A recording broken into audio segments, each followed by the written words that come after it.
الحمد لله الذي جعل أصحاب نبيه كالنجوم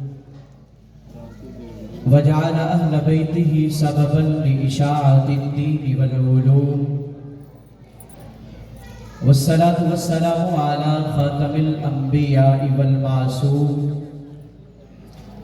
أما بعد فأعوذ بالله من الشيطان الرجيم بسم الله الرحمن الرحيم علم الإنسان ما لم يعلم صدق الله العظيم قال النبي صلى الله عليه وسلم طلب العلم فريضة على كل مسلم أو كما قال عليه الصلاة والسلام جہاں بھونچال بنیاد و فصیل و در میں رہتے ہیں، جہاں بھونچال بنیاد و فصیل و در میں رہتے ہیں، ہمارا حوصلہ دیکھو ہم ایسے گھر میں رہتے ہیں، لہو سے جو اٹھائی تھی وہ دیواریں نہیں اپنی، یہی محسوس ہوتا ہے کہ پرائے گھر میں رہتے ہیں۔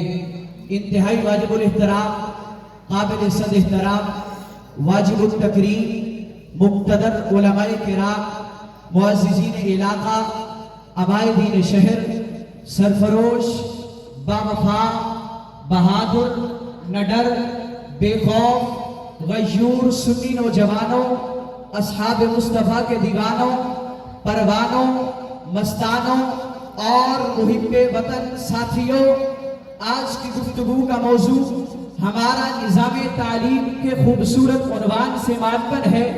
دوستو، کسی بھی ملک کی بقا و سلامتی کا راز اس کے جغرافیائی حدود کی نگہداشت اور نظریاتی اساس کی حفاظت میں مضمر ہے۔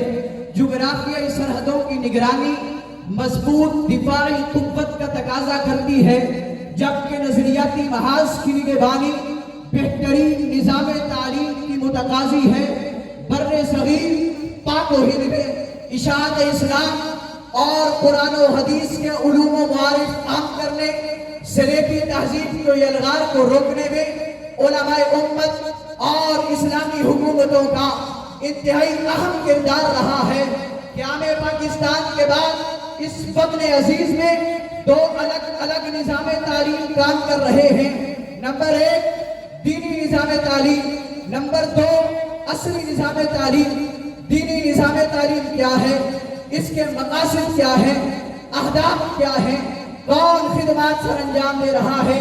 دینی مدارس و جامعات دینی علوم و فنون کی ترویج و اشاعت، روحانی و اخلاقی تربیت، اسلامی تہذیب و اقدار کے تحفظ و فروغ کا کام نہایت عمدگی کے ساتھ بطریق احسن سر انجام دے رہے ہیں۔ قوم کی دینی رہنمائی اور قیادت کے لیے بہترین اور مخلص افراد کی کھیپ تیار کر رہے ہیں۔ پاکستان سمیت دنیا بھر کے حفاظ، قراء، علماء، مفتیان، محدثین، مفکرین کی ایک بڑی تعداد تعلیم و تعلم اور خدمت خلق میں مصروف عمل ہے۔ اور سنیے، پاکستان کو یہ اعزاز حاصل ہے کہ دینی علوم سے دلچسپی رکھنے والے طلباء دینی علوم کے حصول کے لیے پاکستان کے مدارس کا رخ کرتے ہیں۔ اور حضرت نانوتوی رحمہ اللہ نے بھی عجیب فرمایا تھا کہ ہماری تعلیم کا مقصد ایسے نوجوان تیار کرنا ہے جو رنگ و نسل کے لحاظ سے ایشیائی اور دل و دماغ کے لحاظ سے اسلامی ہوں گے۔ ہمارا اصلی نظام تعلیم کیا ہے اور کیا پڑھایا جاتا ہے اور کون پڑھانے والے ہیں، کیا مقاصد ہیں، کیا اہداف ہیں؟ ہمارا اصلی نظام تعلیم خالص غلامانہ ذہنیت کا حامل ہے، جس سے اسلامی تعلیمات، اسلامی فکر و روح کو ڈھونڈ کر نکالا جا رہا ہے۔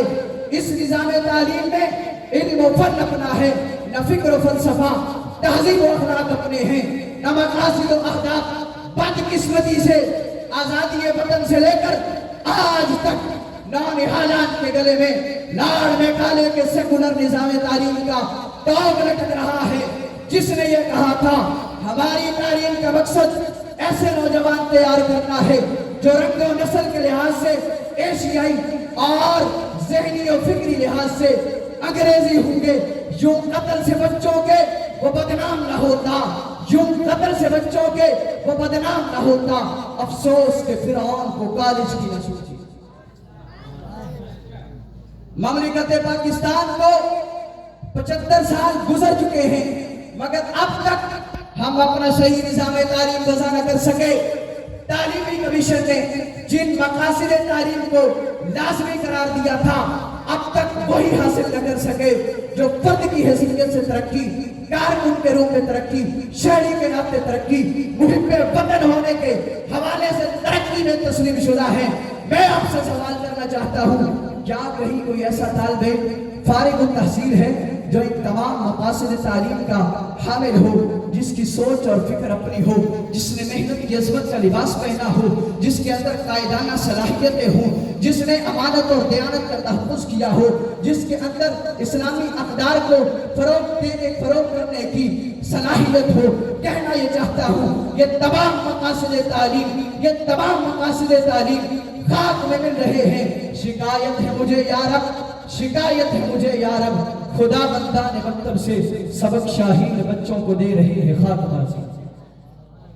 اس افسوسناک صورتحال کا حل تو یہ تھا کہ دینی و عصری علوم پر مشتمل ایک ایسا نصاب تعلیم تیار کیا جاتا جو ہماری دینی، شرعی، فکری، نظریاتی، سیاسی، سماجی، روحانی، سائنسی، فنی ضرورتوں کی تکمیل کرتے ہوئے ہماری دنیاوی و اخروی کامیابی و کامرانی کا ذریعہ بنتا۔ تاریخ شاہد ہے وہی قوم ترقی و عروج کے بام سے ہمکنار ہوئی ہے جس کا نظام تعلیم اس کے نظریاتی اساس کا ترجمان ہوتا ہے، ورنہ غیر ملکی نظام تعلیم اور نظام تعلیم تو اس کی اصل سے انحراف ہے، جس سے نوجوان نسل گمراہ ہو جائے گی، پھر ترقی کی بجائے تنزلی، ابتری، مفلسی، مقدر بن جائے گی۔ پھر ایک وقت آئے گا ہم اپنے دانتوں کے اندر انگلیاں ڈال کر یہ کہہ رہے ہوں گے کہ ختم راتوں رات اس گل کی کہانی ہو گئی، ختم راتوں رات اس گل کی کہانی ہو گئی، رنگ پوشیدہ ہوئے، خوشبو پرانی ہو گئی، کل اجالوں کے نگر میں حادثہ ہوا ایسا، چڑھتے سورج پہ دیے کی حکمرانی ہو گئی۔ اندرس وطن عزیز کے اکابر، اہل علم، دانشور، مفکرین تعلیم، کار پردازان حکومت کے لیے لمحہ فکریہ ہے کہ انہیں احساس ہونا چاہیے کہ وقت کا اہم ترین تقاضا یہی ہے کہ ایک ایسا نظام تعلیم اور نصاب تعلیم تیار کیا جائے جو معماران وطن کی ذہنی اور فکری صلاحیتوں کو اجاگر کرتے ہوئے انہیں سچا پاکستانی اور سچا مسلمان کہلانے کا اہل بنا دے۔ اتنا ہی کہہ رہا ہوں، کبھی اے نوجوان مسلم تدبر بھی کیا تو نے، کبھی اے نوجوان مسلم تدبر بھی کیا تو نے، وہ کیا گردوں تھا جس کا ہے ٹوٹا ہوا تارا، تجھے اس قوم نے پالا ہے عروش محبت میں، کچل ڈالا تھا جس نے پاؤں میں تاج سرے دارا۔ آخر دعوانا ان الحمدللہ رب العالمین۔